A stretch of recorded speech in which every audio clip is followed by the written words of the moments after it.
Action. Welcome to Sistas and Law. My name is Judge Tee. And I'm Rosalyn Charles.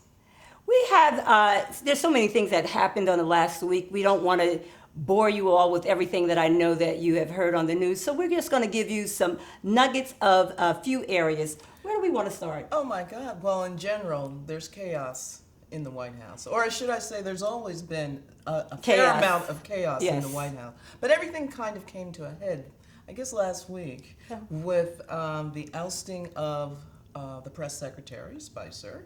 The ousting of the chief of staff. Spicer gave his resignation. I mean, basically Scaramucci. Well, he probably felt squeezed out. Yes. The introduction of Scaramucci, the Mooch, Ooh, and Priebus left, and now we have General Kelly. Yeah, right. There's so much has gone on in this White House. But you know, it's amazing how I have looked through, I try to look on the left and the right and see what everybody's talking about. Because remember, ladies and gentlemen, we're always telling you that it's about what's going on in the community and what you're talking about. And it is amazing that the right is still on Hillary. It doesn't matter how much that we've been told how Russia has infiltrated these false news. It's still about Hillary. That's all they can do to counteract what 45 is doing in the White House right now. Well, I guess that's a way of looking at it. The right really is, if you want to, let's just say maybe a fair and balanced approach of everything, because they're saying, well, if you're investigating Donald Trump, well, what about the alleged crimes that Hillary may have committed? Hillary's not the president, okay? And so, so you're saying if there's a crime, then it shouldn't be addressed. Well, what I'm saying is that we took an entire year of investigation, 11 hours of her being interrogated, and we still did not get anything from, if you want to trust either your law enforcement or you're not. Well, you're talking about Benghazi, is that correct? Yeah. And that Benghazi investigation cost the American people about $9 or $10 million and netted nothing. And they still want to keep investigating.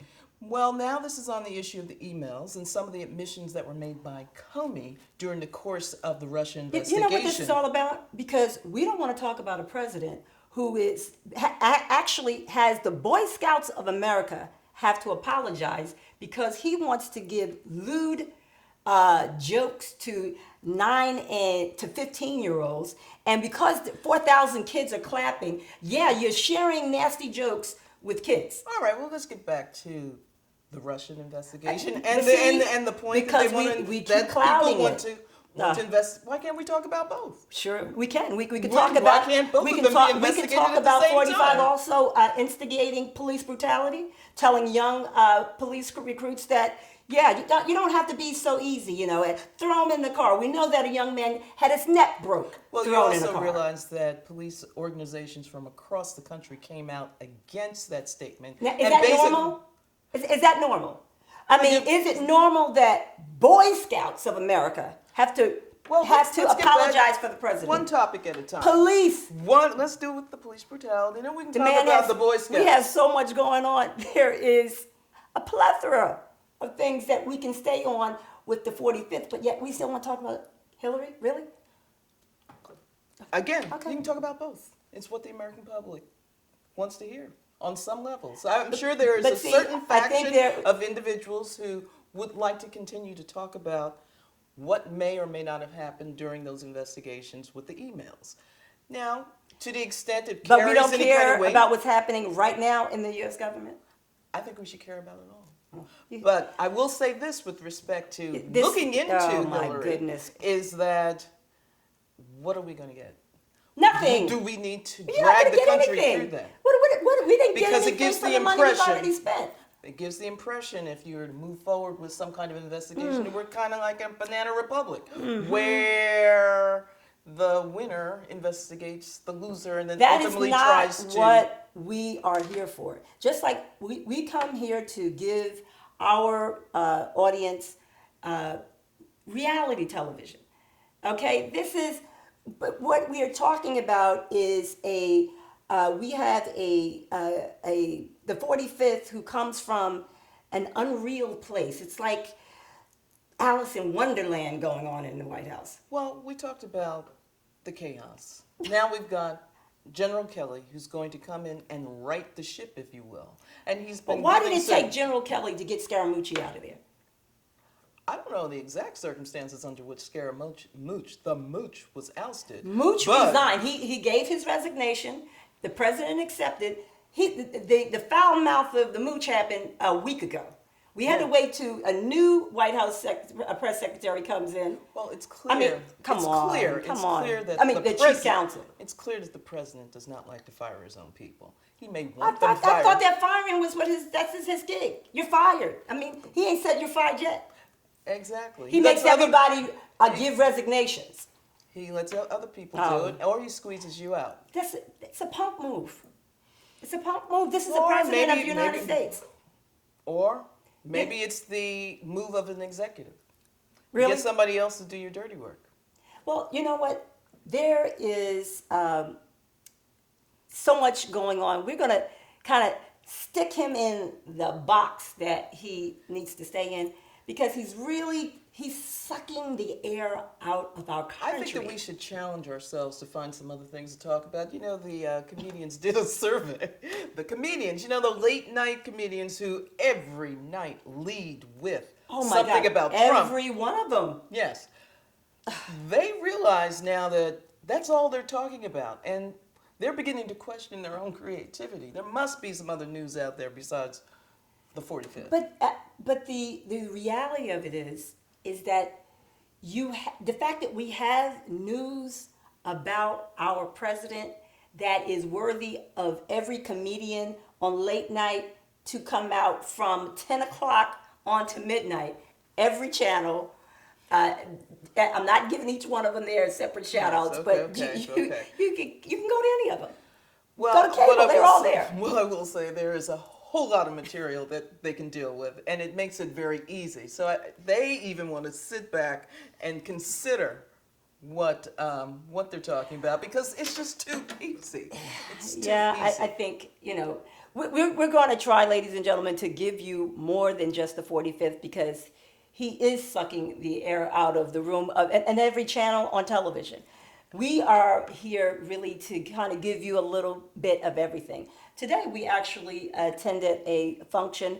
We're having the first African-American female selected for the Democratic candidate for Lieutenant Governor, Sheila Oliver. Yes, and she has a stellar history within the state of New Jersey. Yes. And she will now be alongside of Phil Murphy as the Democratic representation for the governor's office.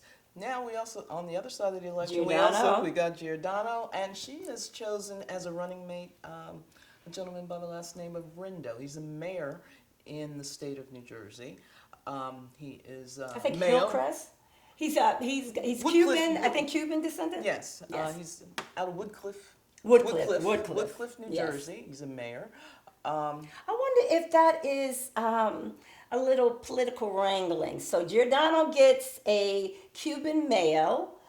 Now she's a female, so she gets a Cuban male. So our white male on the Democratic side gets a black female. Boy, they're going to make sure they get everybody out to the voting polls. Well, it is good to have representation on all sides. But at least we know who Sheila Oliver is. I mean, her work beseats her. I mean, maybe in Woodcliff, I don't even know who this dude is. Well, let's be frank. No matter what side of the aisle that you happen to be on, I'm not sure anybody knows who Kim Guadagno happens to be. I think she's trailing. I think most people do not even know that she was the lieutenant governor under Christie. She's trailing 27 points behind Phil Murphy at this particular point. Now those miles can be made up, but you talk about who knows her running mate. I don't know anybody knows the front runner, if you will. And you know what? There's a lot of history with Ms. Giordano and her assistance with the 45th and some of his issues he had. Especially over there in, I think it was in Hoboken. Remember the infamous information that she gave the Hoboken? But that was with Christie, not the 45th. No, with Christie. Right, with right. Christie, Well, yes. Christie being our outgoing governor. Yes. The one who has intertwanglings with fans in various states. Anyway, so... the one who arrested Kushner's father and put him in prison. All right. Yeah. Well... That Christie. Right. But as it became clear that the current lieutenant governor was interested in a run for the governorship, she started to distance herself not only from the current governor, but she also made various statements that were, if you will, anti-Trump. Well, I think her first statement that she made was basically when he was shutting down the beaches for the 4th of July, and then he was having a whale of a time laying on the beach with his family. And so she had put out basically a rebuke of him being able to go on the beaches when the public taxpayers of New Jersey couldn't go on the beaches. But just as serious, and even before then, she was attempting to carve out her own identity outside of Really? Christie. I don't know. I don't Well, remember prior that. to that. What was she saying?